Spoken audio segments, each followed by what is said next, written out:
Hello मित्रांनो, तर आज आहे आषाढी एकादशी. सकाळी लवकर उठून देवाची पूजा करून दिवसाची छान अशी सुरुवात झाली. पण मग नंतर किचनमध्ये एंटर केल्यावरती लक्षात आलं की आज घरात दूधच नाही आहे. मग काय लगेच ब्लिंकिटवर ऑर्डर टाकली. 8 ते 10 मिनिटात अशी आमची ब्लिंकिटची ऑर्डरही आली. दूधसोबत फ्रेश इलायची बनानास पण ऑर्डर केले. त्यानंतर दूध तापवता तापवता माझ्या डोक्यात कंटिन्यूस चालू होतं की आज काय करायचं यार उपवासाचं. खिचडी आम्हाला दोघांना एवढी आवडत नाही. तर विचार केला साबुदाण्याची खिचडी करायची नाही करायची करायची नाही करायची हे विचार करता करता तेवढ्यात आमची ब्लिंकिटची सेकंड ऑर्डर जी होती अम्ब्रेला. पावसाळा सुरू झाला आहे गाईज, पण आमच्या घरात एक साधी छत्री नव्हती. मग काय घरी बसल्या बसल्या ब्लिंकिटवरनं छत्री पण ऑर्डर टाकली. गाईज थोडीशी एक्सपेन्सिव्ह वाटली, पण मला बघायचं होतं क्वालिटी कशी ॲज पर प्राईस. तर क्वालिटी ठीकठाक वाटली. मग काय विचार केला की छत्री एक्सचेंज करायची गरज नाही, ही छत्री आपण आपल्यासाठीच ठेवून घेऊ. थोडीशी महाग होती, 450 रुपयाची ही छत्री होती गाईज. मग काय गाईस, तेवढ्यात आमच्या घरी एक छोटूसा आमचा VIP गेस्ट आला. हा छोटा क्युटी पाय.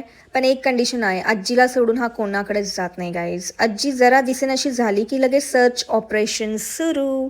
गाईज फ्रेश बनानास तर ऑलरेडी होतेच, म्हणून फास्टसाठी फ्रेश आणि हेल्दी बनाना ड्रायफ्रूट स्मूथी बनवायचा प्लॅन केला. आणि गाईज तो सक्सेसफुल पण झाला. खूप भारी आणि टेस्टी अशी ही स्मूथी होती. त्यानंतर साबुदाणा खिचडीसाठी अर्धा तास साबुदाणा भिजू घालून ठेवला आणि त्यानंतर खिचडी करायला मी रेडी होती गाईज.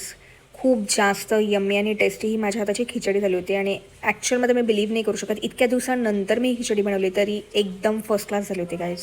एकदम यम्मी यम्मी.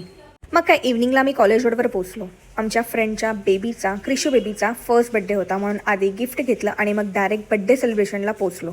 खूप मस्त सेलिब्रेशन झालं आणि असा आमचा आजचा आषाढी एकादशीचा दिवस खूप छान संपला. See you in next mini blog. चा बाय बाय.